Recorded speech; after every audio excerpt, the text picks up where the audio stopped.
Shalom Bapak, Ibu, dan saudara-saudaraku di dalam Yesus Kristus. Kita bertemu kembali untuk melanjutkan pembelajaran kita dalam sesi pengenalan Alkitab. Dan kali ini kita masuk ke dalam kitab Imamat. Inilah kitab ketiga dari kitab Pentatuk. Semoga kita semua dapat menikmati firman Allah yang hidup ini. Kitab Imamat disebut di dalam Alkitab bahasa Inggris adalah Leviticus atau Vaikrah dalam bahasa Ibrani, yang berarti dia memanggil. Kalimat Vaikrah adalah kalimat pertama dalam kitab Imamat. Kitab Imamat ini berisi hukum-hukum kultis dan etis. Ciri khas kitab Imamat adalah hampir tidak ada cerita di dalamnya, kecuali ada satu cerita tentang pemberontakan Nadab dan Abihu pada Imamat 10. Apa isi pokok kitab Imamat? Dalam Alkitab Ibrani, nama kitab ini diambil dari kata pertama yang muncul, yaitu Vaikrah, artinya Tuhan memanggil. Dalam bahasa Indonesia, kitab ini disebut Imamat, yang sebetulnya merupakan padanan nama yang ada dalam terjemahan Yunani Alkitab Ibrani, yaitu Septuaginta. Ini berkaitan dengan orang Lewi. Keturunan Lewi yang diberi tugas-tugas khusus dalam keimanan Israel. Namun, orang Lewi hanya sekali disinggung, yaitu pada Imamat 25 ayat 32-34. Kebanyakan tugas yang diterangkan dalam kitab ini harus dilakukan oleh imam-imam dari keluarga Harun. Merekalah yang sebenarnya menyelenggarakan berbagai kurban. Orang Lewi melakukan pekerjaan-pekerjaan awal, mempersiapkan kurban, membersihkan tempat kudus, dan mengangkut benda-benda kudus yang digunakan dalam ibadat. Siapakah penulisnya? Penulisnya Musa. Perkiraan ditulisnya yaitu pada tahun 1445 sampai 1405 sebelum Masehi. Imamat adalah kitab Musa yang ketiga. Lebih dari 50 kali disebutkan bahwa isi kitab ini adalah firman dan penyataan Allah yang langsung kepada Musa bagi Israel, yang kemudian disimpan oleh Musa dalam bentuk tertulis. Yesus mengacu kepada sebuah bagian dalam kitab Imamat dan menghubungkannya dengan Musa.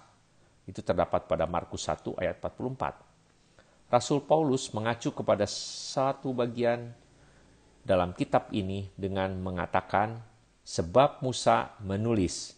Itu terdapat pada Roma 10 ayat 5. Apa maksud penulisannya?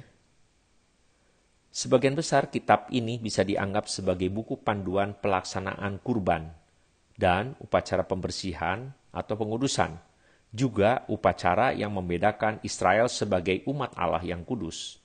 Dalam kitab ini ditekankan alasan mengapa upacara itu dilakukan. Kasih dan kepedulian Allah terhadap Israel sudah jelas melalui peristiwa keluarnya Israel dari Mesir. Hukum-hukum yang diberikan di Sinai membuktikan lebih jauh kepedulian Allah atas Israel. Hukum itu seperti payung yang melindungi sekaligus menjadi dasar bertindak bagi umat Israel. Jika umat setia kepada Allah, melaksanakan hukum-hukum dan upacara-upacara yang diperintahkan Allah, hidup mereka akan baik. Jika mereka menolak Allah, menolak melaksanakan hukum-hukum yang melindungi mereka dan menyembah berhala, mereka bisa menderita bahkan binasa. Ada dua bagian penting dalam kitab Imamat. Yang pertama yaitu cara menghampiri Allah atau pendamaian dengan Allah. Itu terdapat pada Imamat 1 ayat 1 sampai dengan Imamat 16 ayat 34. Yang kedua adalah cara hidup di hadapan Allah yang merupakan kekudusan, yaitu terdapat pada Imamat 17 ayat 1 sampai dengan Imamat 27 ayat 34. Cara menghampiri Allah atau pendamaian dibagi menjadi beberapa bagian. Yang pertama adalah melalui korban-korban, itu terdapat pada Imamat 1 ayat 1 sampai dengan Imamat 7 ayat 38. Yang kedua melalui syafaat para imam, itu Imamat 8 ayat 1 sampai dengan Imamat 10 ayat 20. Melalui hukum-hukum pentahiran yaitu terdapat pada Imamat 11 ayat 1 sampai Imamat 15 ayat 33. Yang keempat adalah melalui hari raya pendamaian tahunan, yaitu pada Imamat 16 ayat 1 sampai dengan 34. Pendamaian melalui kurban-kurban juga ada 8 macam kurban. Pertama, kurban bakaran, itu terdapat pada Imamat 1 ayat 1 sampai 17. Kurban sajian, Imamat 2 ayat 1 sampai 16. Kurban keselamatan, Imamat 3 ayat 1 sampai 17. Korban penghapus dosa yang tidak sengaja itu di Imamat 4 ayat 1 sampai dengan Imamat 5 ayat 13. Korban penebus salah itu terdapat pada Imamat 5 ayat 14 sampai dengan Imamat 6 ayat 7. Korban bakaran yang tetap menyala dan persembahan itu terdapat pada Imamat 6 ayat 8 sampai ayat 23.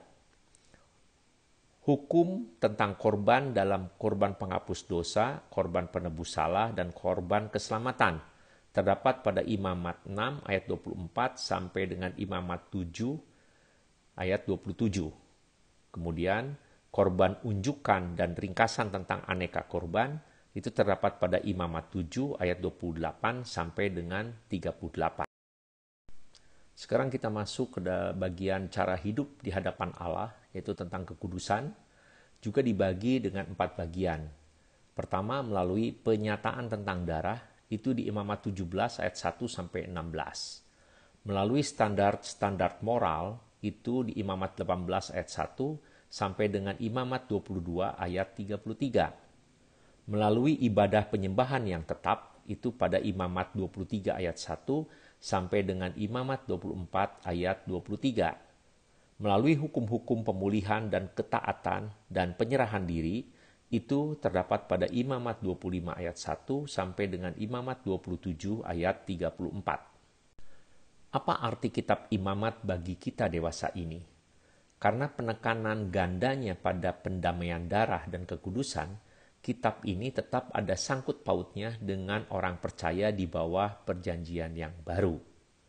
Perjanjian baru mengajarkan bahwa darah pendamaian dari binatang yang dikorbankan dan hal-hal yang menonjol dalam imamat menjadi bayangan saja dari keselamatan yang akan datang, yang tertulis pada Ibrani 10 ayat 1, dan menunjuk kepada Kristus sebagai korban penghapus dosa yang dipersembahkan satu kali untuk selama-lamanya, yaitu Ibrani 9 ayat 12.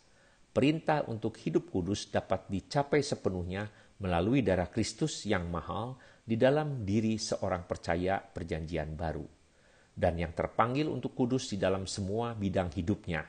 Terdapat pada 1 Petrus 1 ayat 15. Hukum terbesar kedua sebagaimana dinyatakan oleh Yesus diambil dari Imamat 19 ayat 18. Kasihilah sesamamu manusia seperti dirimu sendiri.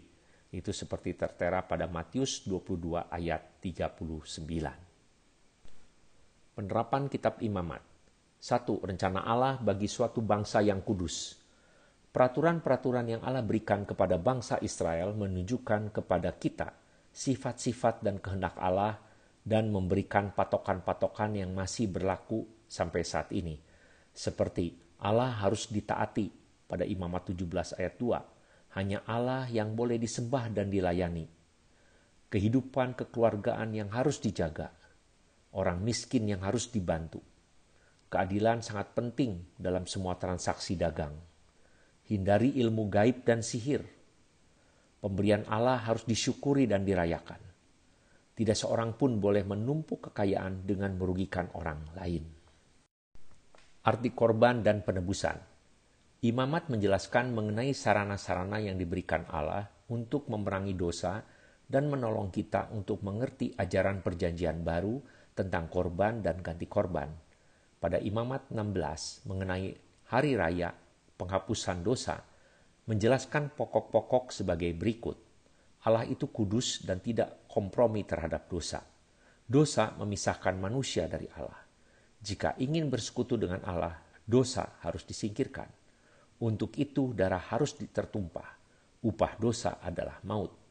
Korban harian saja tidaklah cukup. Bahkan hari penghapusan dosa perlu diulang setiap tahun. para imam, kemah suci, dan manusia semuanya perlu disucikan. Korban dapat menghapuskan akibat dosa. Persekutuan dengan Allah diperbaharui walaupun hanya sementara. Hari penghapusan dosa merupakan karunia Allah, suatu anugerah dan bukan hak mutlak. Demikianlah pengenalan kitab Imamat.